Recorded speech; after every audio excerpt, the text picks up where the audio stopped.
نہیں دیتا ہے، تو پھر اس کو یہ ہوتی ہے کہ میں بہت عرصے زندہ رہوں گا، پلاننگ کرتا ہے آج سے 20 سال بعد کی، 30 سال بعد کی، یہ کرنا ہے، یہ پروجیکٹ تیار کرنا ہے، یوں کروں گا، میں اس طرح کروں گا، اس طرح کروں گا۔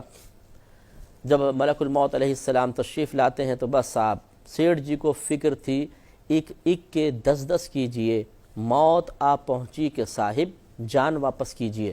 تو ملک الموت علیہ السلام آنے کے بعد پھر ایک لمحہ مہلت نہیں دیتے، اربوں خربوں جمع کرنے والا جس نے فراڈ کے ذریعے، جھوٹ کے ذریعے، دل آزاریوں کے ذریعے دوسروں کو ذلت میں مبتلا کر کے اس نے پیسہ کمایا، اس وبال کے ساتھ قبر میں چلا جاتا ہے۔ لوگ دیکھتے ہیں بڑا شاندار جنازہ ہے اور بڑی پبلک ہے،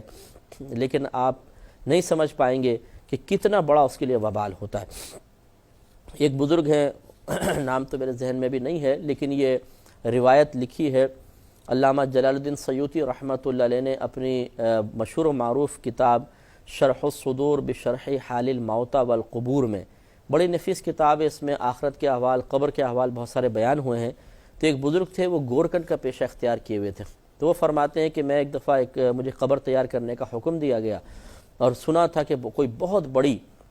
مالدار عورت کا جنازہ ہے، تو کہتے ہیں کہ میں نے قبر کھودی اور تیار کرنے کے بعد میں پاس لیٹ گیا، ٹائم تھا، بھی جنازہ آنے میں دیر تھی، کپڑا منہ پہ رکھا، میں سو گیا۔ تو میں نے خواب میں دیکھا کہ جو میں نے قبر کھودی تھی اس کا پڑوسی جو مردہ تھا وہ مجھے کہہ رہا تھا کہ خدا کے واسطے یہ جو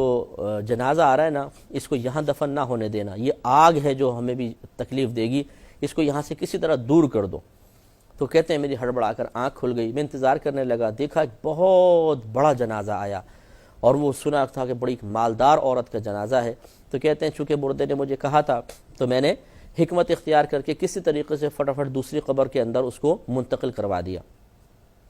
پھر میں لیٹا، مجھے غنودگی طاری ہوئی تو اس مردے نے میرا شکریہ ادا کیا اور کہا کہ ایک وہ جنازہ آ رہا ہے، اسے یہاں پر دفنا دینا۔ میری آنکھ کھلی تو میں نے دیکھا کہ ایک جنازہ ہے جس میں صرف 4 ہی افراد ہیں اور کوئی اس کے ساتھ نہیں، غریب کوئی آدمی تھا، اور بتایا گیا کہ یہ غریب مسافر تھا، ہمارے ادھر آ کے اس کا انتقال ہو گیا تھا، تو ہم نے اس کے سب چندہ کر کے تجہیز و تکفین کا اہتمام کیا اور اس کو لے کر آ رہے ہیں۔ وہ تھا نیک، تو اس کو پھر فرماتے میں نے اس قبر میں دفنایا۔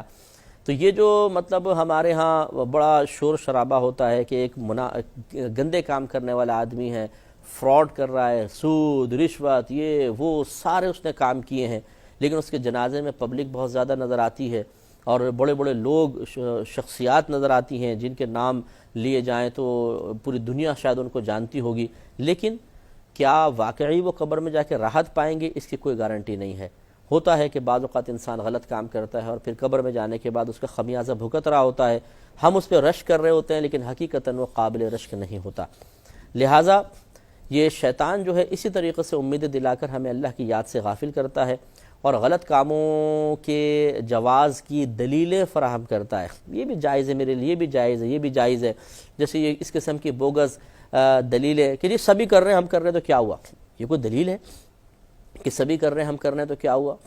اگر آپ یہ کہہ رہے ہیں کہ سبھی کر رہے ہیں ہم کر رہے ہیں تو کیا ہوا، تو یہ دوسرے کے حق میں بھی قبول کر لیجئے۔ ایک شخص اگر آپ کے گھر میں آ کے ڈاکہ مارتا ہے اور کہتا ہے جی سبھی ڈاکہ مار رہے ہیں کہ میں نے مار لیا تو کیا ہوا، تو آپ کو کہنا چاہیے ٹھیک ہے، بالکل صحیح کہہ رہے ہو بھائی، اور ڈاکہ مار لو، لیکن آپ اس کی اس بات کو تسلیم نہیں کرتے، بلکہ آپ اسے غلط مانیں گے، موقع ملے گا تو اسے جان سے بھی مار دیں گے اور یا پھر اس کو پولیس کے حوالے کریں گے۔ کیوں؟ اس کے اس قول کو آپ نے قبول نہیں کیا، اس لیے کہ یہ آپ نہیں کہہ رہے بلکہ سامنے والا کہہ رہا ہے، اور آپ اپنے لیے ایک ناجائز کام کو صرف اس وجہ سے جائز قرار دے رہے ہیں کہ دوسرے سب لوگ کر رہے ہیں۔ تو یہ آپ غور کریں گے کہ جب کوئی انسان قرآن و حدیث کو چھوڑ کر کوئی اور راستہ اختیار کرے گا تو ایک وقت آئے گا کہ اس کو ضرور لاجواب ہونا پڑے گا اور اس کے پاس کوئی جواب نہیں ہوگا۔ جب دنیا میں آپ کے پاس جواب نہیں ہے تو خود سوچئے بارگاہ الہی میں حاضر ہو جانے کے بعد کون سی تیزی، تراری، چالاکی آپ کے اندر پیدا ہو جائے گی کہ آپ معاذ اللہ ثم معاذ اللہ تبارک و تعالیٰ کو میں کیا ورڈ یوز کروں کہ اللہ کو مطمئن آپ کر دیں گے۔ چلے میں برا کوئی لفظ استعمال نہیں کرتا ہوں، تو غور کیجئے اور ہمیں غور کرنا چاہیے، یہ آپ ہی نہیں میں بھی غور کرتا ہوں کہ ہمیں ان تمام امور سے بچنا چاہیے کہ جن امور کے کرنے کی بنا پر غفلت میں اضافہ ہوتا ہے اور اللہ تعالیٰ کی بارگاہ میں جانے کے بعد شرمندگی کا سامنا کرنا پڑے گا۔